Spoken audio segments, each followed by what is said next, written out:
programa Entrevista de hoje, Elias Souto, presidente da OAB aqui de Governador Valadares. A gente vai falar um pouquinho sobre a profissão, né, do advogado, quem exerce esse curso de Direito, quem faz o curso de Direito e também um pouquinho do trabalho dele na OAB. Começar falando então, Elias, sobre a profissão, quem escolhe fazer o curso de Direito. Tem uma gama de oportunidades, né? Com certeza, é um dos cursos que tem mais oportunidades no mercado de trabalho, principalmente na advocacia, e os concursos públicos, que normalmente exigem habilitação como bacharel em Direito. São quantos anos de curso, assim? São 5 anos de curso, 10 períodos. Um constante estudo, né? Não pode parar. É uma profissão que exige do profissional uma constante atualização acerca do direito, né? Os cursos daqui de Valadares, você tem que falar sobre eles? Bom, eu vejo que são excelentes cursos, principalmente porque os profissionais egressos estão no mercado de trabalho muito bem posicionados. Então, eu vejo que a qualidade dos cursos de Governador Valadares atendem especificamente a essa demanda de qualificação no mercado. Bom, aqui em Valadares nós temos a Univale, a FADVale e agora a UFJF ofertando esse curso. Exatamente. Isso não satura um pouco o mercado, não? Não, eu acredito que essa dinâmica da sociedade, né, inclusive o crescimento da sociedade, ela contempla essa possibilidade, surgem novas vagas, tem surgido muitas vagas em relação também no mercado do poder público, né? Os concursos públicos. Muitas pessoas, boa parte hoje de quem faz direito já faz visando um concurso público, e é uma situação que eu vejo como interessante para o futuro, não a longo prazo, é que o profissional do direito, o advogado bem qualificado, ele tem uma inserção natural no mercado exatamente pela falta de bons profissionais, já que a demanda maior hoje é para o setor público, dos concursos públicos. Então hoje nós temos uma quantidade boa de advogados trabalhando, exercendo a profissão, e essa alocação desses profissionais no mercado de trabalho hoje é quase que garantida. Lógico que é uma profissão que exige do profissional uma certa paciência, porque os primeiros anos da advocacia você não tem uma estabilidade financeira. Se você inicia um escritório de advocacia, quando você não é colocado ou alocado num escritório já em funcionamento, os primeiros anos é de realmente plantar. Né? Você vai começar trabalhos que ao longo da sua carreira você vai começar a colher os frutos. E como escolher a melhor área, né? Porque o direito ele tem vários segmentos, várias ramificações, né? Eu costumo brincar com os alunos de vez em quando o seguinte: a melhor área é a área em que você se sente bem, a área que você tem afinidade. Colocar um advogado para trabalhar, por exemplo, na área criminal, sendo que a afinidade dele é com o direito do trabalho, e ele não tem o traquejo, por exemplo, do direito criminal, né, o jogo de cintura que às vezes é necessário ter, dificilmente ele vai ser um advogado bem sucedido. Da mesma forma, um advogado criminalista vai para a área empresarial, tributária, ou até mesmo direito do trabalho, dificilmente, se ele não tiver afinidade com a matéria, ele pode encontrar alguma dificuldade, sim. Você, como professor, já percebe isso em sala de aula, já, né? Já, com certeza. Para onde que o aluno quer ir. Isso. E qual dessas áreas assim, você vê que está sendo preferida? Ou não tem uma assim preferidinha? Tem. Na verdade, a gente costuma brincar que o aluno ele se apaixona pelo direito penal e casa com o civil. Estudar o direito penal é muito prazeroso, até porque mexe muito com o ser humano, a essência do ser humano, o motivo do crime. Essas coisas são instigantes. A sociedade gosta de saber por que fulano matou, por que aconteceu o crime X ou Y. Mas no exercício da profissão, a carreira civil, ela tem uma tranquilidade maior em termos de procedimentos. É mais confortável o trabalho. Chega um cliente, eu atendo aqui no escritório, peticiono, mando lá por fora. Não tem esse negócio, vou na delegacia, vou acompanhar isso. Lógico que existem algumas demandas cíveis que demandam a atividade profissional fora do escritório. Mas a do direito penal, conversar com o preso, às vezes atendimento na delegacia ou no presídio, dar esse retorno para a família, essa ansiedade de quem está do lado de fora e de quem ainda maior de quem está do lado de dentro da cadeia, às vezes é um pouco estressante. Mas nós temos bons profissionais e muitos jovens estudantes de direito que já fazem a opção e que sabem o que querem seguir na carreira do direito penal, por exemplo. Mas a maioria eu vejo que estão em outras áreas. Eles preferem a área civil, a trabalhista, que tem um procedimento já mais rápido, né? A trabalhista a gente percebe aqui em Valadares que tem muito escritório mexendo com a área trabalhista. É uma área que desenvolve o processo muito mais rápido. Uma ação trabalhista hoje, desde a data que ela entra até a finalização e efetivo recebimento, é um retorno muito mais rápido. Tanto para o jurisdicionado, o cidadão que está sendo, né, pleiteando o direito dele, quanto para o advogado que recebe os honorários, tão logo seja acertado a causa trabalhista, né?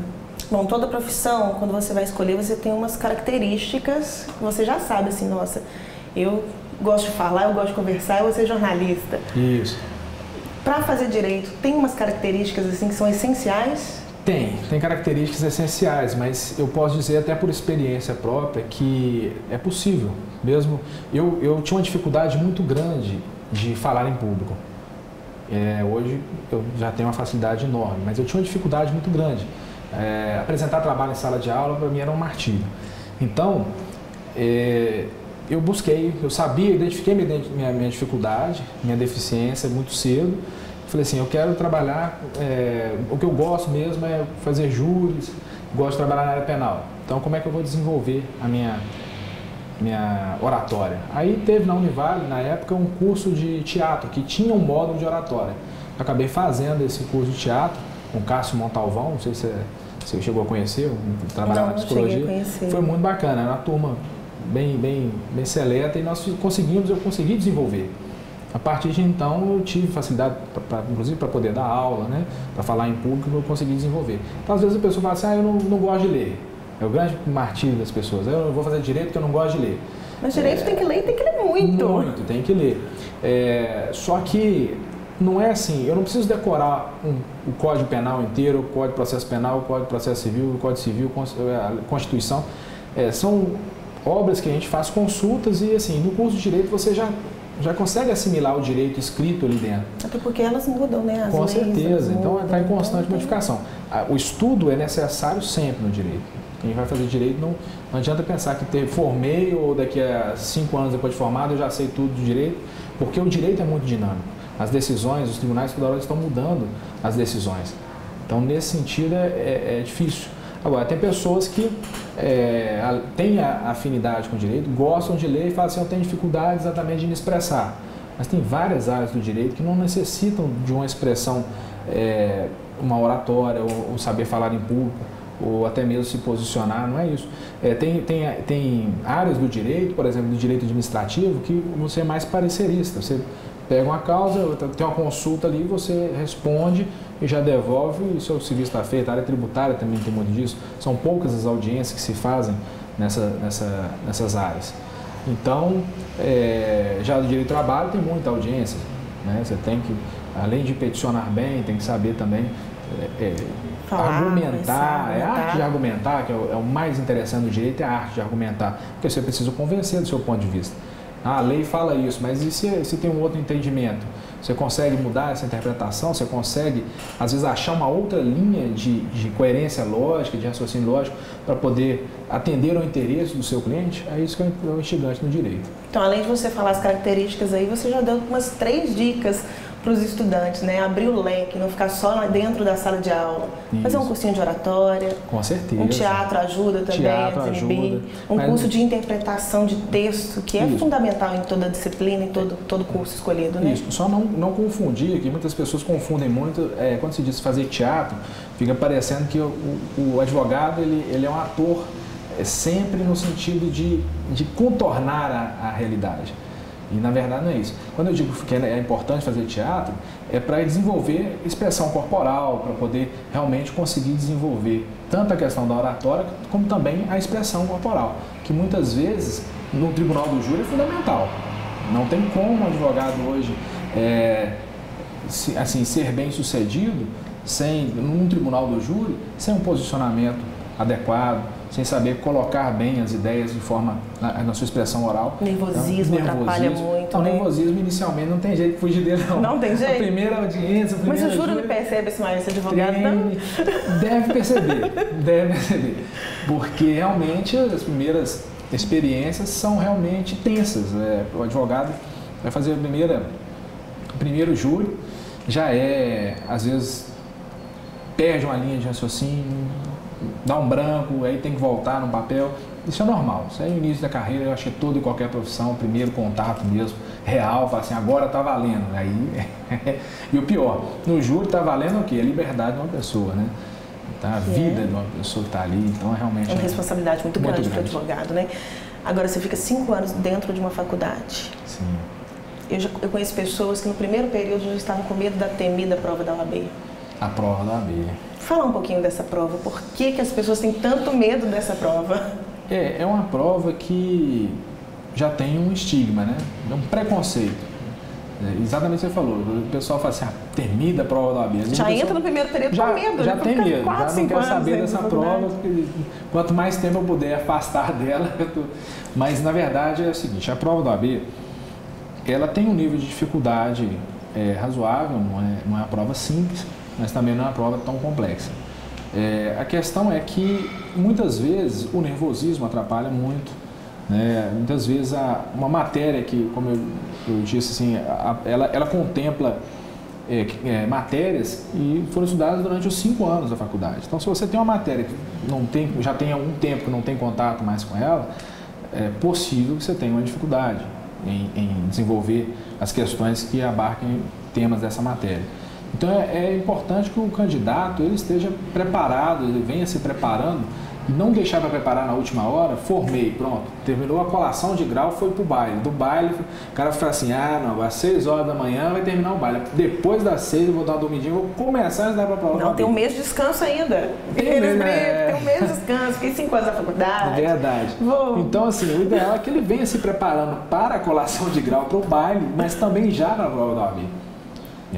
Tem esse desenvolvimento, é importante porque não adianta tentar estudar. Eu tive um colega que brincava com a gente, falava assim, eu vou fazer 5 anos em 1 ano. Ele deixou de estudar a faculdade toda, falou, não, em 1 ano eu vou estudar num cursinho, vou ficar bom nesse negócio. É realmente muito difícil. Muito difícil, é muito material, né? Muita matéria. Direito civil, penal, processo penal, constitucional, tributário, administrativo, são várias matérias. Se deixar para a última hora, realmente não dá para poder analisar, avaliar esse conteúdo todo. São 2 provas por ano? São três provas. A pessoa pode tentar quantas vezes? Não tem limite? Quantas vezes ela quiser tentar, até passar. A gente estava até conversando antes de começar o programa, tem um recorde que é de São Paulo. O menino ele tentou 17 vezes e ainda não passou. Eu acho que eu não tenho muito orgulho desse recorde, não. Né? Tanto que o nome do menino não foi divulgado, acho que para não atrapalhar um pouquinho depois, quando ele conseguir, né? Depois que ele for advogado. Nós tivemos algumas mudanças na prova, né? Quais foram essas mudanças? São mudanças exatamente visando o aproveitamento de quem já foi aprovado na primeira etapa. Agora, o candidato, ele sendo aprovado na primeira etapa e não sendo aprovado na segunda, ele tem a oportunidade de já iniciar o próximo exame na segunda etapa. E também a pessoa que não formou ainda. Exatamente, aí de acordo com o edital, já pode fazer a prova antes mesmo de ter formado. Então são mudanças substanciais, apesar de que ele só pode utilizar desse expediente de começar na segunda etapa por uma vez. Se ele não passar depois no outro exame que ele tentou já na segunda etapa, ele volta para a primeira etapa.